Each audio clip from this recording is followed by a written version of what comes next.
dia, é isso aí, sextou, está começando mais um Direto ao Ponto com Cristiane Melo, esse programa, esse quadro de saúde e bem-estar que está aqui no Bom Dia Feira, todas as sextas-feiras. Hoje nós vamos conversar com a especialista em saúde mental, psiquiatria integrativa, doutora Luísa Lessa, sobre autismo. Nós estamos aí na campanha Abril Azul, que é o mês de conscientização sobre o autismo. Seja bem-vinda, Luísa, ao Direto ao Ponto. Prazer estar aqui novamente, viu? Bom dia. Bom dia para todos vocês. Vamos falar daquela parte inicial, né? Que é a questão do sintoma, do diagnóstico.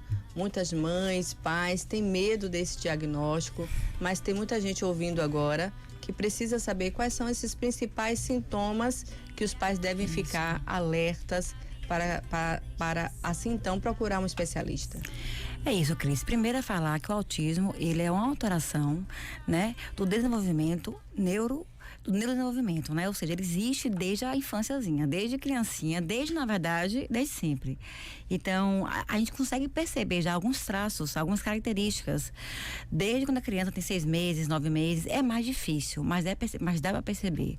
Por exemplo, aquela criança que não faz contato visual, aquela criança de 6 meses, que não tem um sorriso social desenvolvido, que não interage com sua mãe, que tá ali, não olha pra você, que não, quando você chama, ela não olha.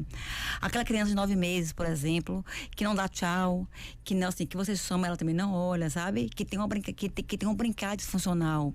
Aquela criança de 12 meses, ou antes de um ano, né? A gente já percebe algumas características, que é aquela questão do brincar disfuncional, de não responder quando o pai chama, de não fazer o contato social, de não ter o sorriso social. Como as crianças têm, as crianças não falam, mas elas fazem alteração não verbal, né? De brincar com os pais, com outras crianças. Então, a gente consegue já perceber essa alteração. E isso é muito importante, porque o diagnóstico precoce faz com que você vai intervir precocemente. E às vezes, a gente nem precisa ter o diagnóstico. Eu falo muito isso, eu falo, gente, não se preocupe com o diagnóstico. Não se preocupe com o termo. O diagnóstico não é o mais importante é intervir. É você perceber que sua criança, ela é diferente das outras crianças, procure uma avaliação, procure a avaliação médica, procure o tratamento, procure a intervenção, né? Crianças com atraso da linguagem, crianças, Cris, é muito comum que começaram a falar papá, mamã, até 1 ano e meio, e com 1 ano e meio pararam de falar. Interromperam a linguagem verbal e tiveram uma regressão. E assim, eu sou perita, né? Tá falando com você que eu sou perita médica, e eu recebo muitas crianças que vêm com esse histórico. Não, doutora, ela falava até 1 ano e meio e depois parou de falar. E só voltou a falar quando começou a fonoaudiologia, com 5 anos. Olha o tempo perdido, 1 ano e meio a 5 anos de desenvolvimento cerebral, funcional. Olha o tempo que se perdeu. Daí a importância do diagnóstico precoce. Isso. E como é feito esse diagnóstico? O diagnóstico, ele é clínico, né? Ele é clínico e multiprofissional. Então, é através da avaliação observacional, que a gente vai avaliar um tripé de comportamentos alterados, né? É uma alteração da socialização, é uma alteração neurolinguística, né? Da linguagem, e é uma alteração do comportamento. Então, avaliando isso, uma comunicação restrita, uma incapacidade de se socializar com outras crianças, avaliando isso, a gente começa a ir excluindo outras características, outras patologias que possam também ter uma alteração linguística, ter uma alteração do comportamento. A gente começa a desconfiar do autismo. Mas eu volto a falar, o diagnóstico preciso não é o mais importante. O mais importante é a intervenção. Eu falo muito isso porque não é incomum a gente receber crianças que têm um atraso do neurodesenvolvimento e que os pais falam, não, eu estava esperando o diagnóstico.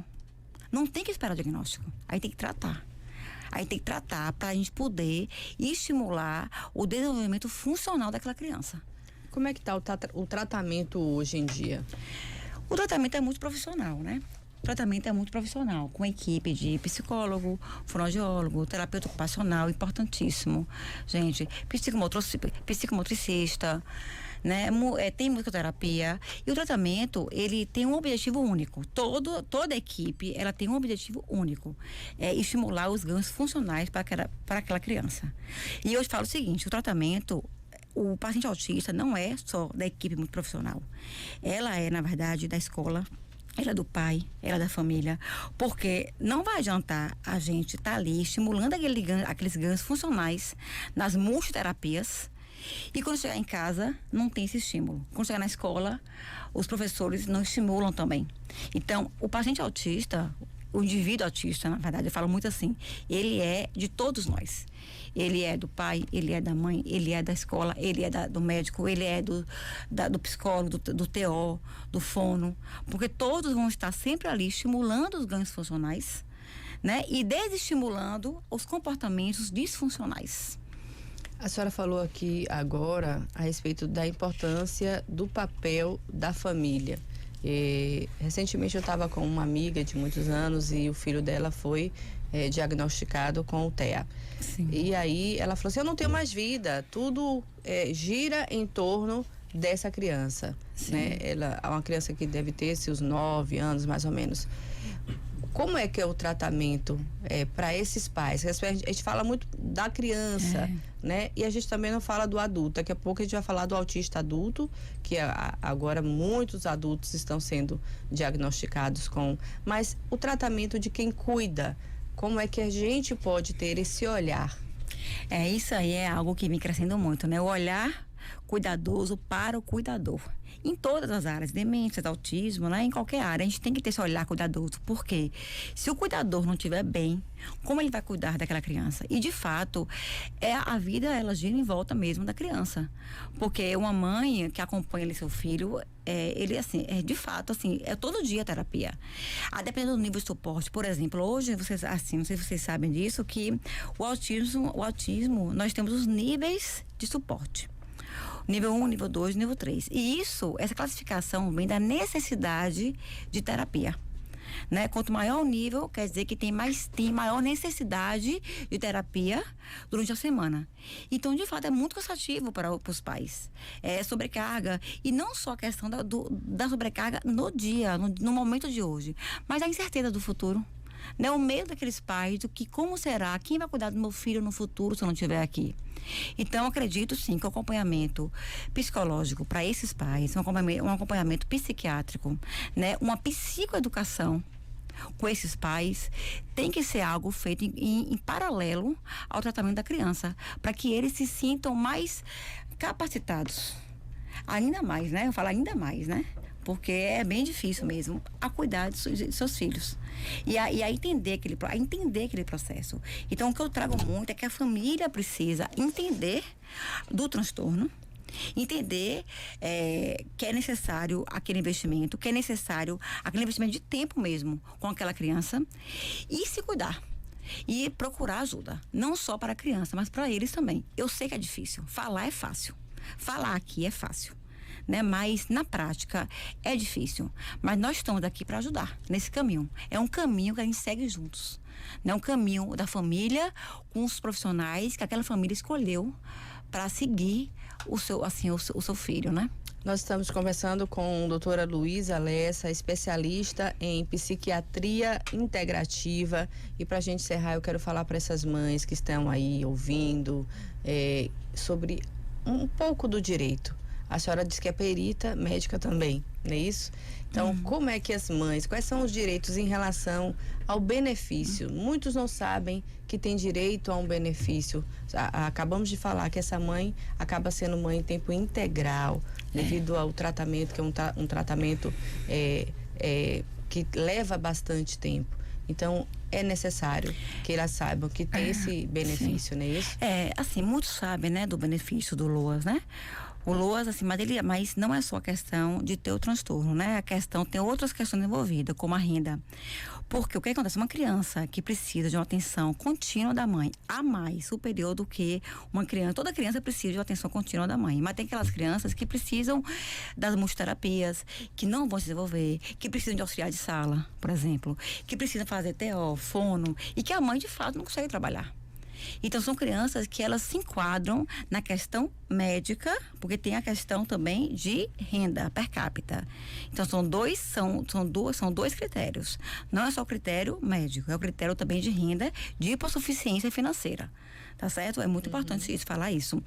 Isso, assim, que são crianças que precisam daquela multiatenção, daquela atenção centrada e inviabiliza, assim, realmente a mãe fica inviável que a mãe consiga trabalhar e consiga trazer o sustento para sua casa. Então, nesses casos, se enquadrar em todos os critérios, tanto que os critérios financeiros, sociais, como os critérios de saúde, essa criança, essa mãe, ela vai ter sim um direito ao LOAS, né? Que é aquele salário mínimo que vai estar ali para ajudar, para dar aquele suporte, a forma que o governo tem, dar o suporte no tratamento daquela criança.